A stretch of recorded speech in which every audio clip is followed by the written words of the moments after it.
because you see like an increase in the viewers, which is very dramatic. Sometimes it's so quick that you don't even realize. And then after a week, you have 1 million. And then it's 2 million and 3 million. Now it's 22 millions. I'm not even thinking about it anymore. With a channel boasting over 300,000 subscribers, Dave Wave is one of the biggest names in electro swing on YouTube. His viral remixes of Disney classics like A Friend Like Me, combined with his signature What Is Music Theory explainers, have earned him more than 70 million views and a dedicated global following. In this episode, we dive into his rapid rise, the highs and lows that come with explosive growth, and the strategies he uses to stay grounded along the way. We also explore his original music, what he's working on next, and much more. So sit back and enjoy this latest episode of the Electro Swing Podcast, featuring YouTube sensation Dave Wave. Welcome to the Electro Swing Podcast. Thank you very much for having me here. You're very welcome, man. It's good to chat to you. So for anyone who isn't familiar with you already, if you could just give us a quick introduction, who you are and what kind of music you make. Yeah, so my name is Davide. I'm based in Milan, in Italy, and I'm better known as Dave Wave on Spotify, YouTube, and all the other streaming platforms. And my music, it's a combination of swing, soul, and jazz samples with modern electronic music. And we could say that there is also an extensive usage of piano rhythms. So you will hear a lot of piano rhythms, piano riffs, and even piano solos on some of my tracks.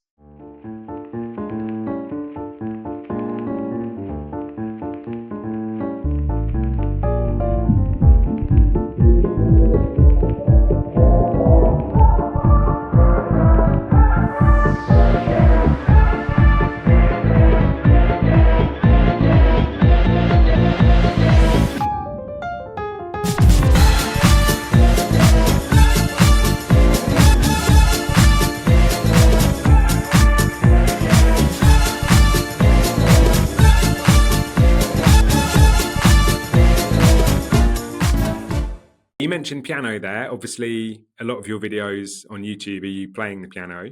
So what is your background prior to Electro Swing? Like, how did you first get into music? Yeah, so I started playing piano when I was 6. And for 10, 12 years, all I did was classical music. And I was even doing national competitions up to a point where I was playing piano 5 or 6 hours a day. Wow. So I was really into it. That's crazy, yeah. But then at a certain point when I got to 18 years old, I realized that conservatory, at least at that time, their main objective was to create interpreters. So people who were able to read music perfectly, but there was really no room for creativity. And I felt like the need of expressing myself. I was 3 years away from the diploma.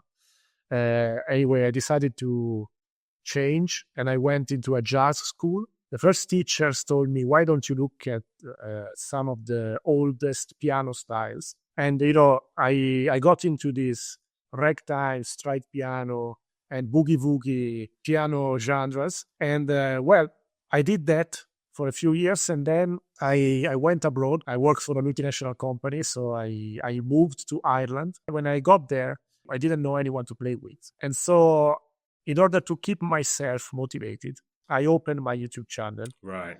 Because the idea was, okay, I will, with the aim of posting some music and sharing the music I play. And then, because I was learning how to record myself, I had to learn how to record myself, how to do music production. And that's where I met the electronic music. And then I discovered the perfect combination, which is Electro Swing, where I could, combine my love for jazz, swing, and this kind of music and electronic music. You mentioned your YouTube channel and that you started kind of doing that in order to stay connected to music, but it's massive, your channel. You've got over 300,000 subscribers and some of your videos have got millions and millions of views. So my first question is, did you ever expect it to take off in that way? No, actually, that was totally unexpected. I would have never expected something like that. And I'm very happy and grateful to all the people who subscribed and followed me all these years. So when did it first kind of blow up? Like how many videos down the line did it take before something really popped? Well, actually, at a certain point, I was keep on posting my music and my music production. At a certain point, I thought, I always got fascinated about how music works, and related to that is all the music theory concepts, harmony, etc., which is, as you said, very technical. So it's not something that someone who never studied music has really heard of, But to me, it was so fascinating that I wanted to create a series of videos to explain how music works to people who never came across these kind of concepts. And so I created this playlist, this series of videos called What's Explained in 2 Minutes. Mm. And so I started with What's Ragtime, explained in 2 minutes. What's Swing, explained in 2 minutes. At a certain point, I came up with What's Electro Swing, explained in 2 minutes. And so I wanted to show how like an electro swing beat is made. But instead of using like a classical swing samples from Duke Ellington, Count Basie, or Benny Goodman, I thought, why don't we do something more fun? And we select like a Disney song. And so that's why I selected A Friend Like Me from Aladdin. And that video got viral. Was one of probably the second or the third video of my channel to go viral, but that went beyond, went really viral. And then people were asking for the full version of that remix, which initially I didn't even think of producing, Really? to be honest. Yeah. Yeah. And then when I created that remix, it blew up completely, went viral a lot. And then from there, on one hand, I had all these fans asking me for other remixes, like from Aristocats, from other Disney movies. And on the other hand, I got in touch with the Electro Swing community. So from that point on, I was kind of involved in the scene. With the YouTube videos that have gone mega viral, like Friend Like Me, for example, what did that feel like when it happened, and how quickly did it happen, and what was the experience like seeing something go that viral? Yeah, I mean, at first, because it was so unexpected, I couldn't believe like the YouTube studio stats, because you see like an increase in the viewers, which is very dramatic, and that's because the algorithm starts suggesting the video everywhere, and so it's a quite powerful experience, I have to say. And on the other hand, sometimes it's so quick that you don't even realize. And then after a week, you have 1 million views, which is a lot. And so you say, okay. And then it's 2 million, 3 million. Now it's 22 millions, and I'm not even thinking about it anymore. So it's great. But again, the main advantage is the fact that you get in touch with so many interesting people around the world. That's, to me, is the main advantage of all of this. Because then, again, when you publish your original track, sometimes the numbers are very far from millions of streams, and you might get disappointed if you have that expectation. Did you ever get any like problems from using the Disney samples or anything like that? Were there ever any complications? I don't, because on YouTube, there is a very sophisticated system, which is called the Match ID. As soon as you upload a remix, they immediately detect that you're using samples that are protected by copyright. In this case, the owner of the copyright is Disney. And so all the monetization, it goes to Disney. So I don't earn anything. Oh man, seriously? Off 22 million views? Yes, nothing. I mean, I think it's fair. Yeah, I guess so. I mean, like, it's a catch-22, isn't it? Because you probably wouldn't have got those 22 million views if you hadn't used the original sample. But then it also is very painful that you've got that much exposure and just got to hand it all over to Disney. It'd be nice if it was like 50-50 split, maybe. Exactly. Sometimes I think, okay, they could have gave me, I don't know, 2%, even one symbolic 1%. Then I understand that's the music industry, how the music industry works. So any tips for anyone who wants to go viral on YouTube? Yeah, so for musicians in particular, I would say, first of all, you need to do something you love, because producing music consistently can be challenging. And so if you don't produce a kind of music that you like, it's going to be tough to overcome all these challenges, all these roadblocks you're gonna get into, for sure. And then the second point, which I learned over the years, is that when we publish a music, like when we publish a track, a video, etc., we are naturally inclined to look at the stats and how many views, how many streams, what is the result of what we've done. That can be dangerous, because sometimes the algorithm is not on our side, and that has nothing to do with the quality of your work. Yeah. And I've read an interesting book by Rick Rubin, which is a super famous music producer, worked with everyone from Beastie Boys and Jay-Z and stuff, yeah. to Red Hot Chili Peppers and everything. He published this book, I think it was last year. It's called The Creative Act. And it's talking about creativity in general. And at a certain point, he says that success is not external, is internal. And the best barometer to, let's say, judge the quality of your work is to make sure that you love it. So if you love it, I would say that's enough, and it's worth sharing. To me, it's, if I like what I'm doing, it means that I really put a lot of effort into it. And so when I like what I'm publishing, I'm satisfied and it's fine. So my suggestion would be, I know it's natural to look at the streams and the stats and the views, but probably the best way to go about, being a YouTuber or producing any kind of creative content is to move your attention from the result to the process, in order to enjoy the process and doing it consistently. That's the main advice I can give. So let's move on to your original music as well, because the videos that are the most popular on YouTube are like remixes. But obviously, yeah, you've made a lot of your own original music as well. So tell us more about that, please. Yeah, so when you do a remix, it's a fun exercise, because you kind of push the boundaries of what's the original track and what you can turn it into, right? While when you do your own music, first of all, you are creating something from scratch, and then you take all the decisions, and you kind of discover yourself in the process. Because, like, when you create original music, you are like tapping into yourself. So why I'm selecting this sound instead of another, why I like this melody more than another, this is a very personal process. And it comes to your taste, and your taste is based on what you've listened to, what you like.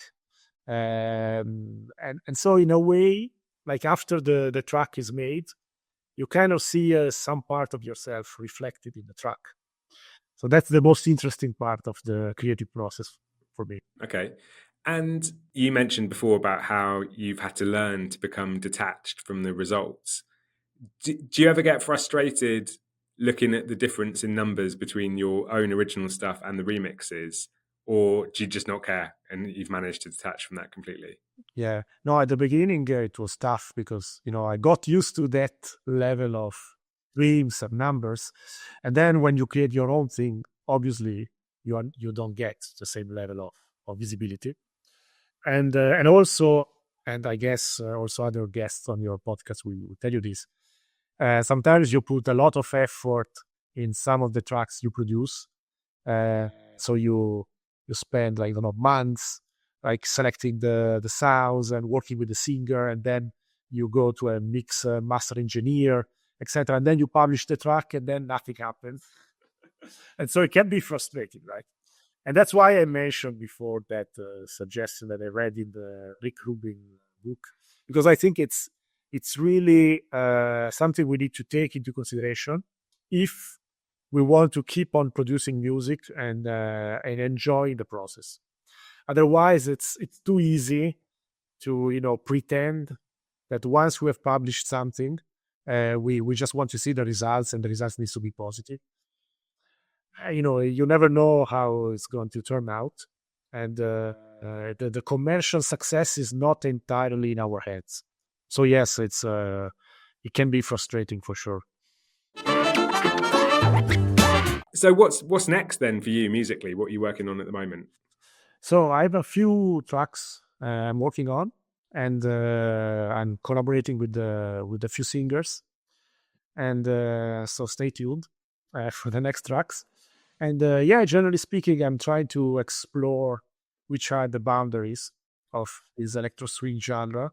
For example, I love Baker Matt, which is not electro swing, but it's a house. He is producing house tracks that are heavily influenced by soul samples, swing samples, jazz samples, and it's much more mainstream, much more commercial. So I'm experimenting with more with tracks that are more house oriented, but keeping some vintage vibe, let's say. So that's what I'm working on at the moment. Awesome.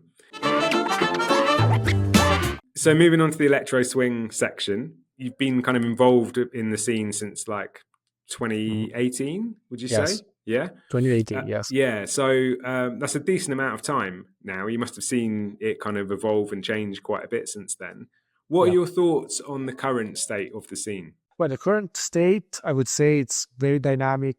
A lot of producers, a lot of singers, a lot of artists. I see every Friday new tracks coming out. And also the fans, the community itself is very welcoming. It's a very nice community to be part of. And it's great. It remains at a niche, I would say. And probably it's less popular now than it was 10 years ago. Yeah. Is there anything you would change about the current state of the scene? Other than it being more popular, maybe. Yeah, exactly. I mean, no, I wouldn't change anything. The only wish I had is that, in those big festivals like Tomorrowland, like this huge electronic festival, it would be nice to have like a portion dedicated to electro swing or this kind of music. But I guess it's driven by the demand of the public. Okay, so what do you think the future looks like for the genre? Yeah, so I would say probably the most likely future is that as music producer, we will push the boundaries of the genre, and we will merge electro swing with some other kind of electronic music, some other kind of styles, and it will turn into something else. So it will remain the purest, some tracks will remain as the purest example of electro swing. But then going forward, then there will be like an evolution, and I guess it will be mixed with other genres. So we're going to move on to the quick fire round. So what is one thing in your career so far that you are most proud of, either creatively or commercially? Well, I would say the creation of my YouTube channel, because that's something that gave me the opportunity to get in touch with all these people, with you right now, and with all these other musicians, music producers, singers from all around the world. I've received so many messages, which is unbelievable. So yeah, my YouTube channel opened up a lot of opportunities for me, and it's great. And what's been one of the biggest challenges that you faced, would you say? Yeah, having a full-time job, it makes challenging to find time for this passion. And then also, because I'm doing everything by myself, so I have the creative idea, I'm producing the music, doing the all the interaction with singers, with the engineers, and then creating the video. It's a lot of work, and sometimes the challenge has been I never burned out, but that's a risk, So you need to being able to find the time and not get too stressed about. Otherwise, you will stop producing, and that's not good for anyone, right? If you could go back in time to any point in your career and give yourself a little bit of advice, when would that be and what would that advice be? Yeah, so that would be probably when I started my YouTube channel and when I started producing music, let's say more professionally. What I would say to myself is just don't overthink things, just publish, produce, act on what you want to do. And then the feedback you will receive, it will guide you to what to do next. Instead, I was overthinking a little bit too much. I was like practicing in private, I was producing, and then I had self-doubt. And, you always have some imposter syndrome, some version of it, in a way that limits your potential, in a way.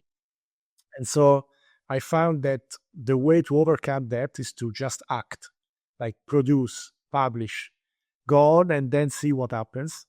That's much more powerful and effective than just like overthink and not doing anything. If you could collaborate with anyone, dead or alive, from any period of time, who would it be and what might that collaboration look like? So it would be a great singer, probably either Frank Sinatra or Ella Fitzgerald, or even Louis Armstrong would be very interesting because he has this peculiar voice. And then what's something outside of music that your fans may be surprised to learn about you? Well, I'm a keen yoga practitioner and really into yoga, meditation, mindfulness. And it's something that helps me a lot in finding the balance and in managing all these self-expectation we have. It's interesting because some of the stuff you've said about like detaching from the numbers, and I get the impression that you're quite into like personal development and stuff from a few of the things that you've said. And now you're saying that you're into yoga and a bit more sort of spiritual side of things, it sounds like. It was exactly the same as Riff Kitten when I spoke to him. Okay. So it sounds like you guys are both quite similar in that sense. Have you had any dealings with Riff Kitten? No, but I'd love to. Yeah, he's a cool guy. I think you two would get on. And then the last question, any final words for fans of your music? Well, thank you very much for listening to my music, subscribing, watching my videos. They are the reason why I'm doing this, and actually they give me the motivation to keep on producing music. So I can only express my deep appreciation for all my fans and all the people listening to this genre. And I hope to keep on producing, and I'd love to collaborate with more electro swing artists around the world, because at the end of the day, that's the most pleasurable part of the job to me. Definitely. Well, guys, anyone listening who wants to collaborate with Dave Wave? Yes, I'm here. All right. Well, thank you very much for your time. It's been a pleasure to chat and really interesting to learn about your story. So thank you for being so open. Thank you for having me here. You're very welcome, man. I wish you all the best with the upcoming music and the original releases. So that was the latest episode of the Electro Swing Podcast, brought to you by Electro Swing Thing and hosted by me, Offbeat. If you want to find out more about our guest, links to their music and socials can be found in the description. And if you want to follow us, please do so at Electro Swing Podcast on all major platforms. And if you want to get a heads up about upcoming guests and a chance to ask your questions, then sign up at electroswingpodcast.com. I'll be back in another couple of weeks with my next guest, and thank you very much for tuning in.